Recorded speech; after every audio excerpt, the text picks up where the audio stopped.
मेरा नाम BK संदीप है।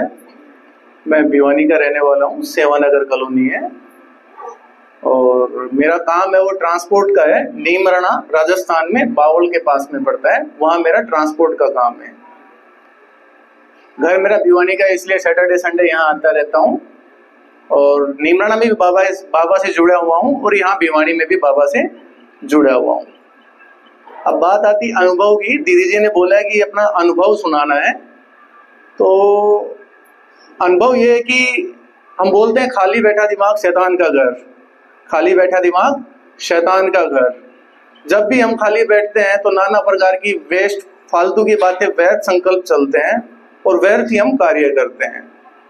चाहे बच्चे देख लें, बूढ़े देख लें, जवान देख लें, सबको अपने अपने तरीके से समय का सदुपयोग नहीं आ पाता है।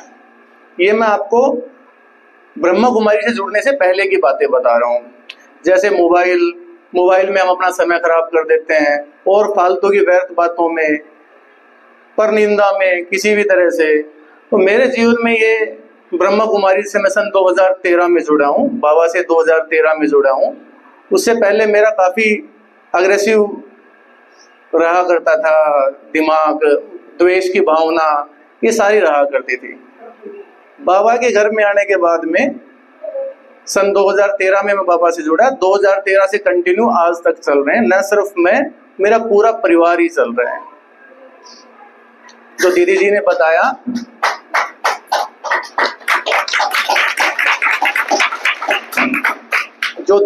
बताया कि जो आप बोओगे वो ही आप पाओगे, इस बात का 100% उदाहरण मैं खुद हूँ।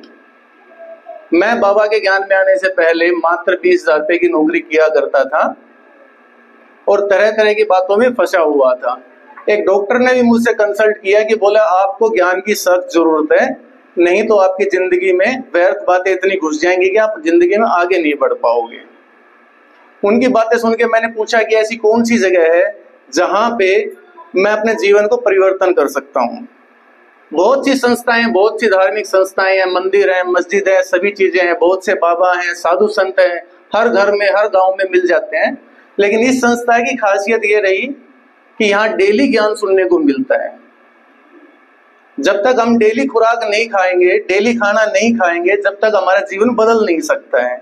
जैसे दीदी जी ने बताया कि 7 दिन के कोर्स से तो सिर्फ हमारे को पहचान होगी, लेकिन भगवान निरंतर हमारे को प्रयास करने से मिलता है। एक दिन की तपस्या में कोई देवी देवता नहीं बन सकता है।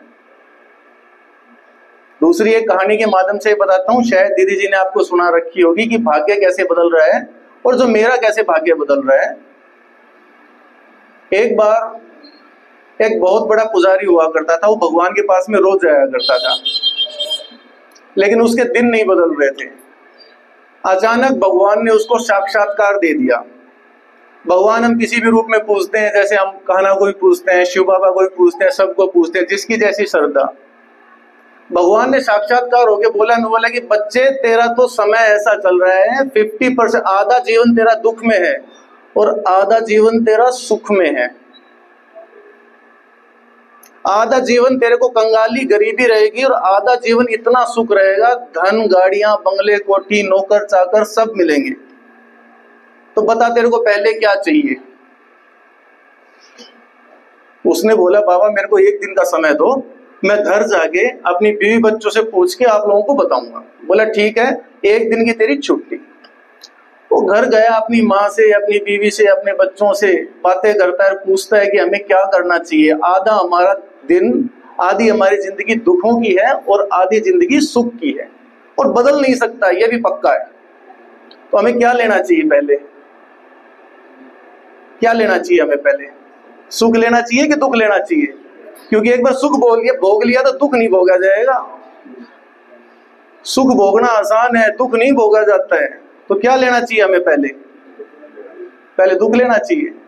यही उस भाई के बात में थी, लेकिन उसकी बीवी ने बोला आप पहले सुख लो। उसने फिर बताया भाग्यवान, सुख भोग के दुख नहीं भोगा जाएगा, दुख भोग के तो हम सुख भोग लेंगे। लेकिन उसकी बीवी ने बोला, वो बहुत धार्मिक थी, उसने बोला आप पहले सुख मांग लो, आगे मैं जानू। वो गया भगवान के पास में और उसने बोला कि भगवान पहले सुख दे दो मेरे को। भगवान ने बोला तथास्तु।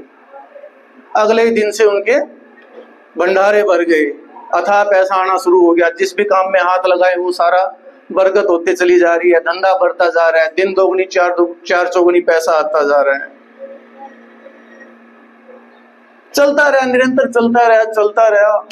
जिंदगी बीत गई, एक दिन वो मृत्यु को प्राप्त हो गए। वापस भगवान के पास में गए, बोले भगवान आपने तो बोला था कि आधा जीवन दुख और आधा जीवन सुख, लेकिन आपने तो सुख ही सुख दिया, दुख तो आपने दिया ही नहीं। भगवान के वचन झूठ कैसे हो सकते हैं? हो सकते हैं भगवान के वचन झूठ? तो कैसे हो गया ये?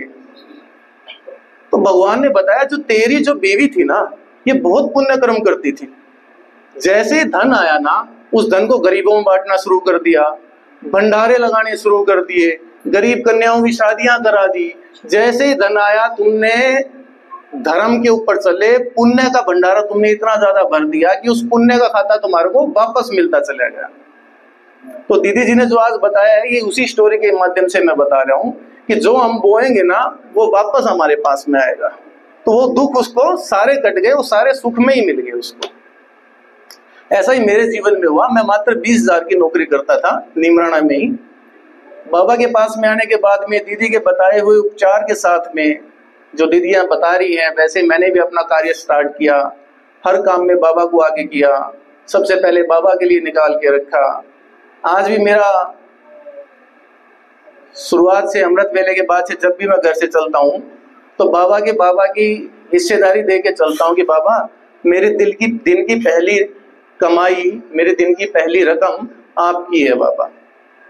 पता नहीं उस दिन से और आज तक भगवान मेरे से लेता नहीं है, लेकिन मेरे को माध्यम बना रखा है। और मैं बहुत अपने आप को खुशनसीब मानता हूँ जो भगवान मेरे को माध्यम बना के काम करवा लेता है। उस दिन के बाद से आज तक जो 20,000 की मैं नौकरी कर रहा था, 20-20 करके मैंने 4 स्टाफ रखे हुए हैं। और ना सिर्फ ज्ञान में, घर में भी बहुत सुख शांति है। बीवी बच्चों के साथ में भी हमारा आपसी प्यार मोहब्बत बहुत बढ़ता जा रहा है। परिवार में, रिश्तेदारियों में एक बदलाव देखने को मिलता है। तो वो सारी चीजें, सारी की सारी चीजें बाबा के ज्ञान में चलने से हुई है, निरंतर मुरली सुनने से हुई है। अगर हम मुरली मिस करते हैं तो ये सारी चीज अपने आप ही स्वतः ही धीरे धीरे छूट जाती है। क्योंकि एक दिन का सत्संग हमें महान नहीं बना सकता। डेली हमें क्या करना है, शिव बाबा सुबह सुबह बता देते हैं। जब हम मुरली सुनते हैं तो हमारे जीवन में स्वतः परिवर्तन आ जाता है। खान पान की शुद्धि उसका बहुत बड़ा उदाहरण है। हम जब सब्जी लेने जाते हैं 10 रुपए किलो, 20 रुपए किलो, कितनी बार्गेनिंग करते रेडी वालों से? करते हैं कि नहीं करते हैं? करते हैं ना। आम क्या भाव दे रखे हैं, 100 के 4 किलो। उसमें भी छांटते हैं कि अच्छे अच्छे कौन से हैं, उसे ही घर लेके चलेंगे, सारा नहीं लेके चलते। ठीक उसी तरह भगवान भी हमें छांटता है कि मेरे लायक बच्चे कौन कौन से हैं। क्या जो दारू पी रहा है, दुनिया भर के मांस मिट्टी मदिरा का काम कर रहा है, सारे दिन बीवी बच्चों को पीटता है, शोषण करता है, क्या भगवान उसे अपना लेंगे? कोई नहीं अपनाता। भगवान के पास जाने के लिए मंदिर में भी जाते हैं तो नहा धो के शुद्ध होके जाते हैं। नवरात्रि भी करते हैं देवी के तो 7 दिन हम लहसुन प्याज को घर से बिल्कुल बाहर फेंक देते हैं। भगवान भी हमारे को चुनता है, तो हमारे को चुनने के लिए खान पान की शुद्धि सबसे पहला काम है। तो निरंतर खान पान की शुद्धि और बाबा की मुरली, ये आगे बढ़ने का रास्ता है। ओम शांति।